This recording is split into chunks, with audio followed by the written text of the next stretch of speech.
आज राजनीति के हलचल हम आपको बता दें, जिस तरह से जोगिंदरनगर में बीते 2-3 दिनों से इस तरह की एक खबर सी चल रही है कि जोगिंदरनगर के कुछ कार्यकर्ताओं, कांग्रेस के कार्यकर्ताओं ने और कांग्रेस के किसी नेता के ऊपर आरोप लग रहे हैं। अभी हमारे साथ जो है कांग्रेस के लोग हैं और साथ में जो जनता के जनप्रतिनिधि भी कुछ इसमें लोग हैं। डब्ल्यूडी विभाग की बात आई और एसडीओ और एससी की बात यहाँ पे आ रही है। तो एससी के ऊपर एससी जो है यहाँ पे जोगिंदरनगर से उन्होंने एक आरोप लगाया है, उनके ऊपर जो है वो गुंडागर्दी करी है इन लोगों ने। तमाम लोग हमारे साथ मौजूद हैं, इनसे बात करने की कोशिश करेंगे, हुआ क्या है, आखिरकार बात क्या हुई है। और दूसरी बात करें तो जिस तरह से विधानसभा सत्र चला हुआ है और विधायक प्रकाश राणा जी का भी एक इंटरव्यू आता है और वो कहते हैं कि जोगिंदरनगर से कोई इस तरह की घटना जो है सामने आई है। हालांकि जोगिंदरनगर की सड़कों की हालत काफ़ी खस्ता है, बात करने की कोशिश करेंगे। सबसे पहले अपना नाम बताएं सर। मेरा नाम प्यार सिंह ठाकुर है। ये पूरा मामला क्या है? देखिए, अभी 2 दिन पूर्व जो है ये एक एससी साहब के बीच में एक छोटी मोटी बात हुई जो कि जोगिंदरनगर विधानसभा क्षेत्र में विकास के कार्यों के प्रति बातचीत हुई है। लेकिन ये एससी जो के शर्मा जो यहाँ सर्कल में अपना नेतृत्व कर रहे हैं, वो इस प्रकार का इल्ज़ाम लगा रहे हैं कि मुझ पर एक ज़बरदस्ती की गई। इस प्रकार की कोई घटना नहीं घटी है।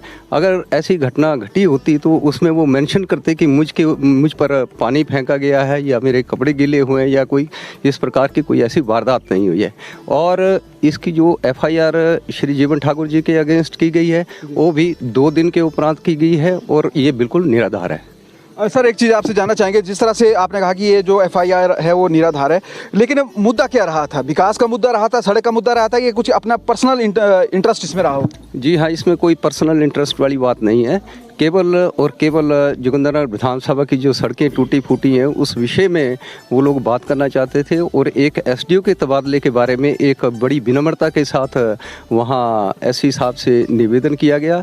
लेकिन एससी साहब ने अपने जो हमारे यहाँ जोगिंदरनगर में कांग्रेस पार्टी के प्रदेश सचिव है उनके निवेदन करने के उपरांत भी उन्होंने उनको नज़रअंदाज करने का प्रयास किया। कांग्रेस के यूथ प्रेसिडेंट है, वो भी हमारे साथ है। सबसे पहले बताएं कि जिस तरह से विधायक प्रकाश राणा की अगर बात कर लेते हैं, उन्होंने बताया कि कुछ कांग्रेस के शरारती तत्वों ने गुंडे कहा है, तो इसके ऊपर आप क्या कहना चाहेंगे? देखिए, सबसे पहले तो आज मुझे खुशी है कि विधायक प्रकाश राणा जी जो आज काफ़ी लंबे समय के बाद जो है विधानसभा में देखे गए, उनको अपने विधानसभा क्षेत्र के विकास के बारे में कोई चिंता नहीं है। आप रोडों की हालत देखें, आप अन्य कोई भी काम देखें, रोड खस्ता हालत पे है, गड्ढे इतने बड़े बड़े गड्ढे हो गए हैं कि अगर एक बाइक वाला बाई चांस रात को अंधेरे में चलता है तो कभी भी गिर सकते हैं, नुकसान हो सकता है। उनको इस चीज़ से कोई मतलब नहीं है और उनको चिंता केवल ये है कि उनके जो रिश्तेदार कुछ पीडब्ल्यूडी विभाग में बैठे हुए हैं उनको कोई कुछ नहीं होना चाहिए। आप देखेंगे, आपके समक्ष अभी प्यारचंद जी ने भी पूरी बात रखी कि जिस तरह से 2-3 दिन पहले ये मामला हुआ था, जैसे कुछ जो हमारे पंचायत प्रतिनिधि और अन्य जो आम जनता जो है जो एससी साहब के पास गई थी एसडीओ के बारे में शिकायत लेकर कि जो काम बरसात के समय में हुए हैं ना उनकी पेमेंट हमारे कांग्रेस के लोगों की हो रही है, काम रोक दिए गए हैं। तो इस बारे में जो है बात करने के लिए एससी साहब से गए थे, तो उनके साथ बदतमीजी की गई, उनसे डायरेक्ट तौर पे कहा कि रिश्वत की मांग की गई। तो ये सरासर गलत है। और जब इस बारे में जीवन ठाकुर जी ने भी बात की तो सामने से उनका जवाब इस तरह से आता है कि कौन मेरा क्या कर लेगा, रिटायरमेंट को 1 महीना बचा है। तो इस तरह के कुछ मामले हुए हैं। बल्कि वहाँ पर मौजूद जो पंचायत प्रतिनिधि थे, आम जनता थी, सबने मिल बैठकर शांति से बात की। और जिस तरह के आरोप उन्होंने लगाए हैं, जो उन्होंने कहा है कि मेरे को 1 घंटे के लिए बंदी बना के रखा, 1 घंटे के लिए कैसे बंदी बना के रखा? उस दौरान वहाँ पे उन्होंने ऑर्डर किए, ऑर्डर करने के लिए उनके एसडीओ आए, 4th क्लास एम्प्लॉय सब वहाँ पहुँचे, सुप्रिटेंडेंट साहब वहाँ आए। तो बंधक किस बात के बंधक हुए? और जो पानी फेंकने की बात उन्होंने कही, किस तरह का पानी फेंका? एसडी, जैसा कि आपको पहले भी बताया कि ऑफिस से नीचे पुलिस थाना 100 मीटर की दूरी पे था, 100 मीटर उनको पहुंचने के लिए 2-3 दिन का समय लग गया।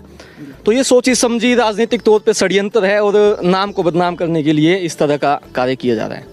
चलिए, देखिए, बहरहाल के लिए हम बता दें कि जिस तरह से ये जो बातें हैं, तमाम बातें हैं और जिस तरह से पक्ष विपक्ष दोनों की बातें हैं और दोनों साइडों से जो है क्रॉस एफआईआर भी हुआ है। हालांकि ये जो विषय है ये जांच का विषय है और कहीं ना कहीं जो है इस विषय पे जो है वो गहनता से जांच होनी चाहिए। हम आरोप लग रहे हैं कि किस तरह से रिश्वतखोरी का आरोप भी यहाँ पे लग रहा है। दूसरी बात करेंगे, वाकई हालत जो है सड़कों की काफ़ी खस्ता है और हम स्पेशली कहना चाहेंगे कि जो मंडी पठानकोट हाईवे है उसकी हालत तो वैसे भी खस्ता है, लेकिन जो हमारे स्टेट हाईवे हैं उनकी हालत भी काफ़ी दयनीय है। तो जिस विषय में यदि यहाँ पे कोई आवाज़ उठाए तो ये गलत नहीं है, लेकिन जिस तरह से कमरा बंद करने की बात हुई है या उन पे पानी फेंकने की बात हुई है, तो जितने भी आरोप हैं ये तमाम लोग जो हैं उसको निराधार बता रहे हैं और बिल्कुल सरासर वो आरोप गलत है। जिस तरह से जो आज विधायक महोदय ने जिस तरह की टिप्पणी, जो शब्द कहे हैं कि गुंडे जो भी कांग्रेस के नेता वाला गुंडों को लेके वहाँ गए, पंचायत प्रतिनिधियों को और आम जनता को आप गुंडे बता रहे हैं, तो इसका आपको जवाब देना पड़ेगा। अगर आप इसका जवाब नहीं देंगे तो हम लोग पूरी सामान्य जनता, पूरी जनता के साथ और पंचायत प्रतिनिधियों के साथ आपका घेराव होगा।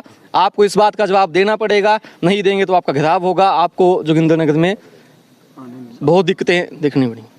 देखिए गुंडा कहने वाले शर्म करो, जिस तरह से आप सीधी तस्वीरें जो हैं आप खबर खास टीवी के माध्यम से देख रहे हैं और हम आपको बता दें कि जिस तरह से ये आरोप जो लगे हैं कहीं ना कहीं निराधार आरोप बताए जा रहे हैं। हालांकि इस बात की हम तो पुष्टि नहीं करते हैं कि आरोप निराधार है या आरोप सत्य है। और रही बात इसकी कि ये विषय क्या है, तो ये जाँच का विषय है। क्रॉस FIR जो है वो दोनों तरफ से हुई है। हालांकि हम जैसे देख पा रहे हैं कई लोगों से बात हुई है तो पंचायत के जनप्रतिनिधि भी हैं। अब इस बात में कितनी सच्चाई है, तो चलिए ग्राउंड जीरो से खबरखास टीवी के लिए मनीष ठाकुर की रिपोर्ट।